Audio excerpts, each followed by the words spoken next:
care for caregivers. There is so much emphasis and attention put on the patient that we often ignore the impact that this can have on a caregiver. Me being a caregiver myself and having interact with many others, it's important for me to address and assist caregivers in this journey as well. Here are a few points of care for caregivers. Acceptance. Acceptance is not only for the patient but very much for a caregiver as well. We are often in denial, just like the patient is. However, accepting the diagnosis is equally important for the caregiver as well.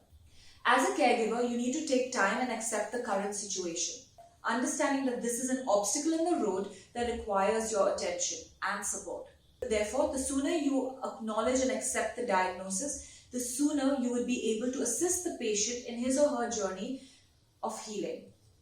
Acceptance can come in the form of learning about the diagnosis in detail, educating yourself about the next steps, the treatment protocol, and the role you can play. You can also take to writing or openly communicating your feelings and thoughts down, expressing in any form of your choice that allows you to acknowledge and understand the situation and how you feel about it. Self-care. This is one of the most important factors for your well-being and the well-being of the patient. There is so much care that is put towards the patient that leaves us caregivers with nothing for ourselves. Eventually we burn out, and that can also harm the environment that the patient is in and the support we need to provide to the patient. It's important to ensure that we are taking care of ourselves physically and mentally. Make sure that you are able to stick to a routine that nourishes your body and mind.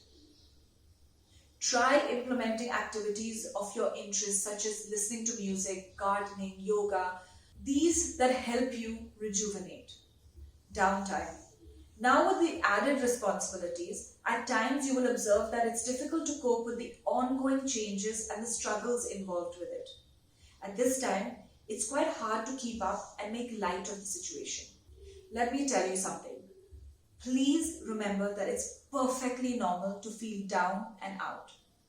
Allowing yourself downtime is critical. Acknowledging the negative feelings that you might be going through is recommended and perfectly healthy. You have to give yourself some time to breathe, relax, and let go. If it's 5 minutes a day or a couple of hours a week, allow yourself downtime and let yourself release your true feelings. You will notice how much better this will make you feel, and soon these feelings will quiet down. Normalcy. With the many differences that you have seen or observed, it can be quite difficult to deal and adapt with life that goes on externally.